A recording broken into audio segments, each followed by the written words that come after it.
Hi hello ಎಲ್ಲರಿಗೂ ನಮಸ್ಕಾರ. Welcome back to Cherima Kannada vlogs YouTube channel. ಎಲ್ಲರೂ ಹೇಗಿದ್ದೀರಾ? ಎಲ್ಲರೂ ಚೆನ್ನಾಗಿದ್ದೀರಾ ಅಂತ ಭಾವಿಸ್ತಾ ನನ್ನ ಹೊಸ ವ್ಲಾಗ್ಗೆ ನಿಮಗೆಲ್ಲ ವೆಲ್ಕಮ್ ಬ್ಯಾಕ್. ಸೊ ಇವತ್ತಿನ ನನ್ನ ವಿಡಿಯೋ ಏನಂತ ನೀವು ಆಲ್ರೆಡಿ ತಮ್ಮನೆಲ್ಲ ನೋಡಿರ್ತೀರ. ಸೊ ಇದೊಂದು ಇನ್ಫಾರ್ಮೇಷನ್ ವ್ಲಾಗ್ ಆಗಿರುತ್ತೆ. ತುಂಬ ದಿನದಿಂದ ಅನ್ಕೋತಾ ಇದ್ದೆ ಒಂದು ಇನ್ಫಾರ್ಮೇಷನ್ ವ್ಲಾಗ್ ಮಾಡಬೇಕು ಅಂತ. ಸೊ ಇವತ್ತು ನಾನು ಏನು ವ್ಲಾಗ್ ಮಾಡ್ತಾ ಇದ್ದೀನಪ್ಪ ಅಂತಂದರೆ ನನ್ನ ಗರ್ಲ್ ಬೇಬಿ ಸ್ಕ್ಯಾನಿಂಗ್ ರಿಪೋರ್ಟ್ಸ್, ಹಾಗೆಯೇ ನಮಗೆ ಪ್ರೆಗ್ನೆನ್ಸಿ ಟೈಮಲ್ಲಿ ಯಾವ್ಯಾವ ಸ್ಕ್ಯಾನಿಂಗ್ ಎಷ್ಟೆಷ್ಟು ಇಂಪಾರ್ಟೆಂಟ್ ಆಗುತ್ತೆ. ಸೊ ಕಂಪಲ್ಸರಿಯಾಗಿ ನಾವು ಮಾಡಿಸ್ಲೇಬೇಕಾದಂತಹ ಸ್ಕ್ಯಾನಿಂಗ್ ಏನಕ್ಕೆ ಮಾಡಿಸ್ಬೇಕು, ಏನು ಅದರಿಂದ ನಮಗೆ ಏನು ಉಪಯೋಗ ಅಂತ ನಾನು ನಿಮಗೆ ತಿಳಿಸ್ಕೊಡೋಕ್ಕೆ ಬಂದಿದ್ದೀನಿ. ನನಗೆ ಗೊತ್ತಿರೋಷ್ಟು ಇನ್ಫಾರ್ಮೇಷನ್ನ ನಾನು ನಿಮ್ಗೆ ತಿಳಿಸ್ಕೊಡ್ತೀನಿ ಗೈಸ್. 3 ಮಂತ್ಸಲ್ಲಿ NT ಸ್ಕ್ಯಾನ್ ಅಂತ ಮಾಡ್ತಾರೆ. ಸೊ ಅದು ನಿಮಗೆ ತುಂಬಾ ಇಂಪಾರ್ಟೆಂಟ್ ಆಗುತ್ತೆ ಗೈಸ್. NT ಸ್ಕ್ಯಾನ್ ಮಾಡಿಸೋದ್ರಿಂದ ನಮ್ಮ ಮಗುವಿನ ಕುತ್ತಿಗೆ ಭಾಗದಲ್ಲಿ ಒಂದು ಲಿಕ್ವಿಡ್ ಫಾರ್ಮ್ ಆಗ್ತಾ ಇರುತ್ತೆ. ಸೊ ಅದ್ರದ್ದು ಕ್ವಾಂಟಿಟಿ ಬಂದು ಇಷ್ಟೇ ಇರಬೇಕು ಅಂತ ಮೆಷರ್ಮೆಂಟ್ ಮಾಡ್ತಾರೆ ಸರ್. ಅದರಿಂದ ನಾವು NT ಸ್ಕ್ಯಾನನ್ನು ಮಾಡಿಸೋದು ಇಂಪಾರ್ಟೆಂಟ್ ಆಗುತ್ತೆ. ಯಾಕಪ್ಪ ಅಂತಂದರೆ ಸೊ 3 ಮಂತ್ಸಲ್ಲಿ ಬೇಬಿಗೆ ಯಾವುದೇ ಸಿಂಡ್ರಮ್ಸ್, ತುಂಬ ಥರದ್ದಹ ಸಿಂಡ್ರಮ್ಸ್ಗಳು ಡೆವಲಪ್ ಆಗ್ತಾ ಇರುತ್ತೆ. ಸೊ ಅಂಥದ್ರಲ್ಲಿ ಬೇಬಿಗೆ ಏನಾದರೂ ಡೌನ್ ಸಿಂಡ್ರಮ್ಸ್ ಆಗುತ್ತಾ, ಇದರಿಂದ ಬೇಬಿ ಬೆಳೆದ ಮೇಲೆ ಏನಾದರೂ ತೊಂದರೆ ಆಗುತ್ತಾ, ಹಾಗೆಯೇ ಫ್ಯೂಚರಲ್ಲಿ ಯಾವುದೇ ತೊಂದರೆ ಆಗಬಾರ್ದು ಅಂತ ನಾವು ಈ ಸ್ಕ್ಯಾನಿಂಗನ್ನು ಕಂಪಲ್ಸರಿಯಾಗಿ ಮಾಡಿಸ್ಬೇಕು. ಹಾಗೆಯೇ ಬೇಬಿದು ಹಾರ್ಟ್ ಬೀಟ್ ಕೂಡ ನಮಗೆ 3 ಮಂತ್ಸಲ್ಲೇ ಗ್ರೋತ್ ಆಗೋದು. ಸೊ ಅದರಿಂದ ನಾವು NT ಸ್ಕ್ಯಾನನ್ನು ಮಾಡಿಸೋದು ತುಂಬಾ ಇಂಪಾರ್ಟೆಂಟ್ ಆಗುತ್ತೆ ಗೈಸ್.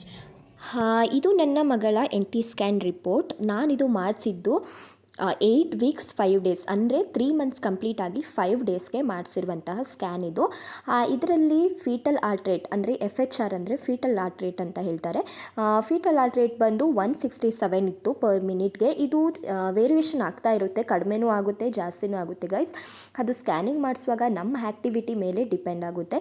ಇಲ್ಲಿ ನನಗೆ ಡ್ಯೂ ಡೇಟ್ ಬಂದು 25/10/2023 ಅಂತ ಕೊಟ್ಟಿದ್ದಾರೆ ಗೈಸ್. ಇಲ್ಲಿ ನೀವು ನೋಡ್ಬೋದು ಸರ್ವೈಕಲ್ ಲೆಂತ್ ಈಸ್ ನಾರ್ಮಲ್ ಅಂತ ಇದೆ, 4.0 ಸೆಂಟಿಮೀಟರ್. ಹಾಗಿದ್ರೆ ನೀವು ಏನು ತಲೆ ಕೆಡಿಸ್ಕೊಳ್ಳೋಂಗೆ ಚಿಂತನೆ ಇಲ್ಲ ಗೈಸ್, ಇಟ್ಸ್ ಎ ನಾರ್ಮಲ್ ಅಂತ ಅರ್ಥ ಗೈಸ್. ನೆಕ್ಸ್ಟ್ ಸ್ಕ್ಯಾನ್ ಬಂದು ಅನಾಮಲಿ ವಿತ್ ಫೀಟಲ್ ಎಕೋ. ಸೊ ಇದು NT ಸ್ಕ್ಯಾನ್ಗಿಂತ ಒಂದು 2 ಪಟ್ಟು ತುಂಬಾ ಇಂಪಾರ್ಟೆಂಟ್ ಆಗುತ್ತೆ ಗೈಸ್. ಅನಾಮಲಿ ಫೀಟಲ್ ಎಕೋ ಇದನ್ನು 5 ಮಂತ್ಸಲ್ಲೇ ಮಾಡಿಸ್ಬೇಕು. ನೀವು NT ಸ್ಕ್ಯಾನನ್ನು ಅಷ್ಟೇ ಅದನ್ನು 3 ಮಂತ್ಸಲ್ಲೇ ಮಾಡಿಸ್ಬೇಕು. ಯಾಕಂತಂದರೆ ಅದು ನಾನು ಹೇಳಿದ್ನಲ್ಲ, ಲಿಕ್ವಿಡ್ ಅದು ಗ್ರೋತ್ ಆಗಿಬಿಟ್ರೆ ನಮ್ಮ ಸ್ಕ್ಯಾನಿಂಗಲ್ಲಿ ಅದು ಸಿಗಲ್ಲ, ಅವರಿಗೆ ಕನ್ಸಿಡರ್ ಮಾಡೋದು ತುಂಬಾ ಕಷ್ಟ ಆಗುತ್ತೆ. ಸೊ ಅದಕ್ಕೋಸ್ಕರ ಅದು NT ಸ್ಕ್ಯಾನ್ ಅನ್ನೋದು 3 ಮಂತ್ಸಲ್ಲೇ ಮಾಡಿಸ್ಬೇಕು. ಇದು ಅನಾಮಲಿ ಮತ್ತು ಫೀಟಲ್ ಎಕೋ ಅನ್ನೋದು 5 ಮಂತ್ಸಲ್ಲೇ ಮಾಡಿಸ್ಬೇಕು ಗೈಸ್. ಅನಾಮಲಿ ಮತ್ತು ಫೀಟಲ್ ಎಕೋ ಅಂತಂದರೆ ಏನಪ್ಪ ಅಂತಂದರೆ ಮಗುವಿನ ಫುಲ್ ಹಾರ್ಟ್ ಡೆವಲಪ್ ಆಗಿರುತ್ತೆ 5 ಮಂತ್ಸಲ್ಲಿ.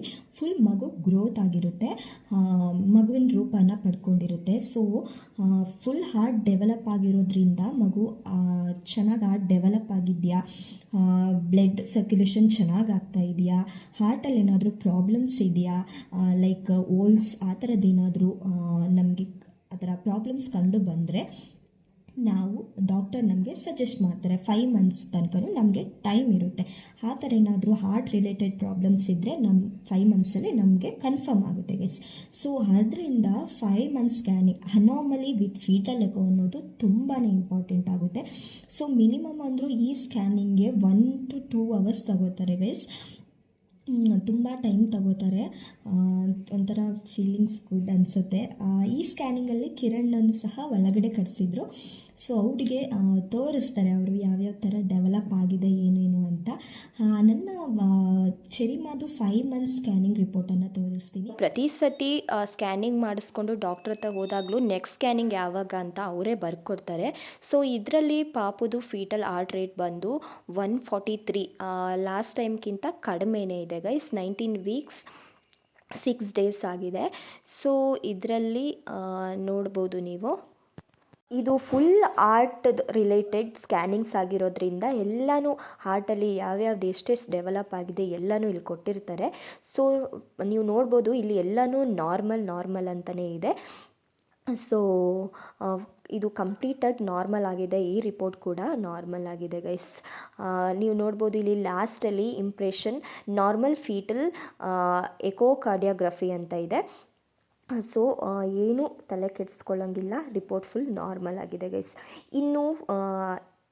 ಇನ್ನು ಫೋಟೋದ ವಿಷಯಕ್ಕೆ ಬಂದರೆ ಅದರಲ್ಲಿ ಯಾವುದ್ರಲ್ಲೂ ಪಾಪು ನಮ್ಗೆ ಯಾವ ರೀತಿ ಇದೆ ಅನ್ನೋದು ನಮಗೆ ಗೊತ್ತಾಗಲ್ಲ. ಸೊ ಅಲ್ಲಿ ಸ್ಕ್ಯಾನಿಂಗ್ ಮಾಡಿಸೋ ಟೈಮಲ್ಲಿ ಅಲ್ಲಿ ಗೊತ್ತಾಗುತ್ತೆ ಹೊರತು ಇಲ್ಲಿ ಲಾಸ್ಟಲ್ಲಿ ಪಿಕ್ಚರ್ಸ್ ಹಾಕಿರ್ತಾರೆ, ಪಿಕ್ಚರ್ಸ್ ಕೊಟ್ಟಿರ್ತಾರೆ, ಅದರಲ್ಲಿ ನಮಗೆ ಬೇಬಿ ಯಾವ ಥರ ಇದೆ ಅಂತ ಗೊತ್ತಾಗಲ್ಲ. ಸೊ ಇನ್ನು ನೆಕ್ಸ್ಟ್ ಸ್ಕ್ಯಾನಿಂಗ್ ಬಂದು ಗ್ರೋತ್ ಸ್ಕ್ಯಾನ್. ಇದನ್ನು 7 ಮಂತ್ಸ್ ಕಂಪ್ಲೀಟ್ ಆದಮೇಲೆ ಮಾಡಿಸ್ತಾರೆ. ಸೊ ಗ್ರೋತ್ ಸ್ಕ್ಯಾನ್ ಅಂತಂದರೆ ನಿಮಗೆ ಗ್ರೋತ್ ಅದರಲ್ಲೇ ಗೊತ್ತಾಗುತ್ತೆ. ಸೊ ಮಗು ಕಂಪ್ಲೀಟಾಗಿ ಗ್ರೋತ್ ಆಗಿರುತ್ತೆ ಈ 7 ಮಂತ್ ಕಂಪ್ಲೀಟ್ ಆದ ತಕ್ಷಣ. ಫುಲ್ ಒಬ್ಬೊಬ್ಬರಿಗೆ 7 ಮಂತ್ಸಲ್ಲೂ ನಾರ್ಮಲ್ ಡೆಲಿವರಿ ಆಗುವಂತಹ ಚಾನ್ಸಸ್ ಇರುತ್ತೆ. ಬಿಕಾಸ್ 7 ಮಂತಲ್ಲಿ ಮಗು ಕಂಪ್ಲೀಟಾಗಿ ಆಗಿರುತ್ತೆ. ಸೊ ಗ್ರೋತ್ ಸ್ಕ್ಯಾನ್ ಏನಕ್ಕಪ್ಪ ಮಾಡಿಸ್ಬೇಕು ಅಂತಂದರೆ ತುಂಬ ಜನಕ್ಕೆ ಹೈ ಬಿ ಪಿ ಇರುತ್ತೆ, ಲೋ ಬಿ ಪಿ ಇರುತ್ತೆ, ಹಾಗೆಯೇ ಮಗು ಹೊಟ್ಟೆಯಲ್ಲಿ ಚೆನ್ನಾಗಿ ಬೆಳವಣಿಗೆ ಆಗ್ತಾ ಇರಲ್ಲ, ಮತ್ತು ತಾಯಿದು ವೆಯ್ಟ್ ಕೂಡ ಕಡಿಮೆ ಇರುತ್ತೆ. ಸೊ ಇಂಥ ಟೈಮಲ್ಲಿ ನಾವು ಗ್ರೋತ್ ಸ್ಕ್ಯಾನ್ ಮಾಡೋದ್ರಿಂದ ನಾವು ಕಂಡುಹಿಡಿಬೋದು. ಮತ್ತು ನೆಕ್ಸ್ಟ್ ಇನ್ನೂ 2 ಮಂತ್ಸ್ ನಮಗೆ ಟೈಮ್ ಇರೋದ್ರಿಂದ ಅದಕ್ಕೆ ಬೇಕಾದಂತಹ ಟ್ಯಾಬ್ಲೆಟ್ಸ್ ಆಗಿರ್ಬೋದು, ಏನಾದ್ರೂ ರಿಲೇಟೆಡ್ ಮೆಡಿಷನ್ಸ್ಗಳನ್ನು ನಾವು ತಗೊಂಡು ಸರಿ ಮಾಡಿಕೊಳ್ಳುವಂತಹ ಚಾನ್ಸಸ್ ಇರುತ್ತೆ ಗೈಸ್. ಸೊ ಅದಕ್ಕೋಸ್ಕರ ಗ್ರೋತ್ ಸ್ಕ್ಯಾನ್ ಅನ್ನೋದು ತುಂಬಾ ಇಂಪಾರ್ಟೆಂಟ್. ಇದು ನನ್ನ ಮಗಳ ಗ್ರೋತ್ ಸ್ಕ್ಯಾನ್ ರಿಪೋರ್ಟ್. ಇದು ನಾನು ಮಾಡಿಸಿದ್ದು 27 ವೀಕ್ಸಲ್ಲಿ. ಅದರಲ್ಲಿ ಅವಳದು ವೆಯ್ಟ್ ಅಂತೂ ತುಂಬಾ ಕಡಿಮೆ ಇತ್ತು, 1 kg 89 ಗ್ರಾಮ್ ಏನೋ ಇದ್ಲು.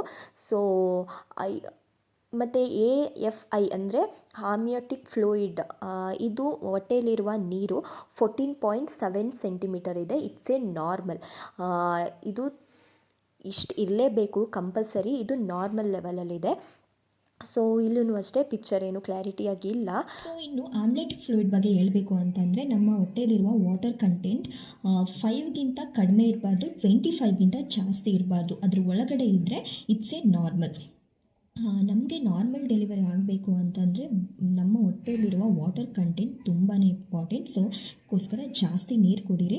ಹಾಗೆಯೇ ನಾನು ನಾರ್ಮಲ್ ಡೆಲಿವರಿ ಟಿಪ್ಸ್ ಕೂಡ ನೆಕ್ಸ್ಟ್ ವಿಡಿಯೋದಲ್ಲಿ ಹೇಳ್ತೀನಿ ನಿಮಗೆ. ಇನ್ನು ಲಾಸ್ಟ್ ಸ್ಕ್ಯಾನ್ ಬಂದು 9 ಮಂತ್ಸ್ ಕಂಪ್ಲೀಟ್ ಆದಮೇಲೆ ಲಾಸ್ಟ್ ಸ್ಕ್ಯಾನ್ ಮಾಡಿಸ್ತಾರೆ. ಸೊ ಅದು ಫೈನಲ್ ಒಂದು ಲಾಸ್ಟ್ ಸ್ಕ್ಯಾನ್ ಆಗಿರುತ್ತೆ. ಸೊ ಅದೇನಕ್ಕಪ್ಪ ಅಂತಂದರೆ ಏನು ನಾರ್ಮಲ್ ಇನ್ನೇನು ಪೇಯ್ನ್ ಬಂದಿಲ್ಲ, ನಮಗೆ ಡ್ಯೂ ಡೇಟ್ ಆಗೋಗಿದೆ, ಇನ್ನೂ ಪೇಯ್ನ್ ಬಂದಿಲ್ಲ ಅಂಥ ಟೈಮಲ್ಲಿ ನಾವು ಲಾಸ್ಟ್ ನಮಗೆ ಇದಿರೋದು ಅದು. ಸೊ ಅಂಥ ಟೈಮಲ್ಲಿ ಹೋಗಿ ಸ್ಕ್ಯಾನ್ ಮಾಡಿಸ್ಕೊಂಡು ಸಿ ಸೆಕ್ಷನ್ ಏನಿದ್ರೂ ನಮಗೆ ಫೈನಲ್ ಹೇಳ್ತಾರೆ ಅವರು. ಸೊ ನನ್ನ ಮಗಳ ಲಾಸ್ಟ್ ಸ್ಕ್ಯಾನಿಂಗ್ ರಿಪೋರ್ಟ್ ಆಗಿರ್ಬೋದು, ಅದರಲ್ಲಿ ಅವಳು ಎಷ್ಟು ವೆಯ್ಟ್ ಇದ್ಲು, ನನಗೆ ಡ್ಯೂ ಡೇಟ್ ಎಷ್ಟು ಅಂತ ನಿಮಗೆ ತೋರಿಸ್ಕೊಡ್ತೀನಿ. ಈ ಸ್ಕ್ಯಾನಿಂಗ್ನ ನಾನು ಡೆಲಿವರ್ದು ಹಿಂದಿನ ದಿನ ಮಾಡಿಸಿದ್ದು. ನಾಳೆ ಡೆಲಿವರಿ ಅಂದರೆ ಇವತ್ತು ನಾನು ಈ ಸ್ಕ್ಯಾನನ್ನು ಮಾಡಿಸಿದ್ದು. ಇದರಲ್ಲಿ ನೀವು ಬೇಬಿ ವೆಯ್ಟ್ ನೋಡ್ಬೋದು, 3 kg 95 ಗ್ರಾಮ್ ಇದ್ದಾಳೆ. ಸೊ ಆಮ್ಲೆಟಿಕ್ ಫ್ಲೂಯಿಡ್ 15.1 ಸೆಂಟಿಮೀಟರ್ ಇದೆ, ಇಟ್ಸ್ ಎ ನಾರ್ಮಲ್. ಇನ್ನು ಫೀಟಲ್ ಟೋನ್ 0 ಅಂತ ಇದೆ. ಇದೇ ನಮಗೆ ಪ್ರಾಬ್ಲಮ್ ಆಗಿದ್ದು. ಮಗುದು ಆ್ಯಕ್ಟಿವಿಟಿ ಎಲ್ಲ ನಿಂತೋಗಿತ್ತು, ಬಿಕಾಸ್ ಡೆಲಿವರಿ ಟೈಮ್ ಹತ್ರ ಬಂದಿದ್ದರಿಂದ. ಸೊ ಅದರಿಂದ ನನಗೆ ಡಾಕ್ಟರ್ ಸಿ ಸೆಕ್ಷನನ್ನು ಸಜೆಸ್ಟ್ ಮಾಡಿದ್ದು. ಬಿಕಾಸ್ ಬೇಬಿದು ಆ್ಯಕ್ಟಿವಿಟಿ ಏನೂ ಆಗ್ತಾ ಇಲ್ಲ, ನಾರ್ಮಲ್ ಡೆಲಿವರಿ ಆಗೋದ್ರಿಂದ ತುಂಬಾ ಪ್ರಾಬ್ಲಮ್ ಆಗುತ್ತೆ ಅಂತ ನನಗೆ ಸಿ ಸೆಕ್ಷನನ್ನು ರೆಫರ್ ಮಾಡಿದ್ರು. ಸೊ ಅದಕ್ಕೆ ನಾವೇನು ಮಾಡಿದ್ವಿ, ಇಮಿಡಿಯೇಟಾಗಿ ಗೌರ್ಮೆಂಟ್ ಹಾಸ್ಪಿಟ್ಲಿಗೆ ಹೋದ್ವಿ. ಅಲ್ಲಿ 1 ಡೇ 20ಗೆ ಅದು ಸ್ಕ್ಯಾನ್ ಮಾಡಿಸಿದ್ದು ನಾನು. 20ಗೆ ಹೋಗಿ ಅಡ್ಮಿಟ್ ಆದ್ವಿ. 21 ಮಾರ್ನಿಂಗೇ ನನಗೆ ನಾರ್ಮಲ್ ಡೆಲಿವರಿ ಆಯಿತು. ಸೊ ನಾನು ನಿಮಗೆ ಒಂದು ಸಜೆಸ್ಟ್ ಮಾಡೋದು ಏನು ಅಂತಂದರೆ, ಸಿ ಸೆಕ್ಷನ್ ಅಂತಂದರೆ ಸಡನ್ನಾಗಿ ನೀವು ಯಾವುದೇ ಡಿಸಿಷನ್ ತಗೋಬೇಡಿ. ಇನ್ ಕೇಸ್ ಕ್ರಿಟಿಕಲ್ ಕಂಡೀಷನ್ ಇದ್ದರೆ ಮಾತ್ರ ನೀವು ಸಿ ಸೆಕ್ಷನನ್ನು ಚೂಸ್ ಮಾಡ್ಕೊಳ್ಳಿ. ಇಲ್ಲ ನಾವು ಟ್ರೈ ಮಾಡ್ತೀವಿ, ಆ ಥರದ್ದೇನು ಸಿಚುವೇಶನ್ ಕಂಡು ಬಂದಿಲ್ಲ ಅಂತಂದರೆ 1 or 2 ಡೇಸ್ ನೀವು ವೆಯ್ಟ್ ಮಾಡಿ ನಾರ್ಮಲ್ ಡೆಲಿವರಿನೇ ಮಾಡಿಸ್ಕೊಳ್ಳಿ ಅಂತ ನಾನು ನಿಮಗೆ ಸಜೆಸ್ಟ್ ಮಾಡ್ತೀನಿ. ಬಿಕಾಸ್ ನನಗೆ ಆಗಿರೋ ಎಕ್ಸ್ಪೀರಿಯೆನ್ಸ್ನ ನಾನು ಹೇಳ್ತಾ ಇರೋದು. ನನಗೇನಾದರೂ ಹಿಂದಿನ ದಿನ ಸಿ ಸೆಕ್ಷನ್ ಮಾಡಿಬಿಟ್ಟಿದ್ರೆ ನನಗೆ ನೆಕ್ಸ್ಟ್ ಡೇ ನಾರ್ಮಲಾಗೆ ಆಯಿತು. ಸೊ ಥ್ಯಾಂಕ್ ಗಾಡ್, ದೇವರಿಗೆ ನಾನು ಥ್ಯಾಂಕ್ಸ್ ಅಂತ ಹೇಳಬೇಕು. ಸೊ ಈ ವಿಡಿಯೋ ನಿಮಗೆಲ್ಲ ತುಂಬಾ ಹೆಲ್ಪ್ಫುಲ್ ಆಗುತ್ತೆ ಅಂತ ಅನ್ಕೋತೀನಿ ಗೈಸ್. ನೆಕ್ಸ್ಟ್ ನಾನು ನಾರ್ಮಲ್ ಡೆಲಿವರಿ ಟಿಪ್ಸನ್ನು ಕೂಡ ನಿಮಗೆ ಹೇಳ್ತೀನಿ. ಸೊ ವಿಡಿಯೋನ ಎಲ್ಲರೂ ಪೂರ್ತಿಯಾಗಿ ನೋಡಿದ್ದೀರಾ ಅಂತ ಅನ್ಕೋತೀನಿ. Thank you so much. ನಿಮ್ಮ ಲವ್ ಆ್ಯಂಡ್ ಸಪೋರ್ಟ್ ನಮಗೆ ಹೀಗೇ ಇರಲಿ. ಇನ್ನು ಹೆಚ್ಚು ಹೆಚ್ಚು ವೀಡಿಯೋಸ್ನ ಅಪ್ಲೋಡ್ ಮಾಡ್ತೀನಿ. ಹಾಗೆಯೇ ಕೀಪ್ ಸಪೋರ್ಟಿಂಗ್ ಅಂತ ಹೇಳ್ತಾ ಈ ಬ್ಲಾಗ್ನ ಇಲ್ಲಿಗೆ ಎಂಡ್ ಮಾಡ್ತಾ ಇದ್ದೀನಿ ಗೈಸ್. Thank you.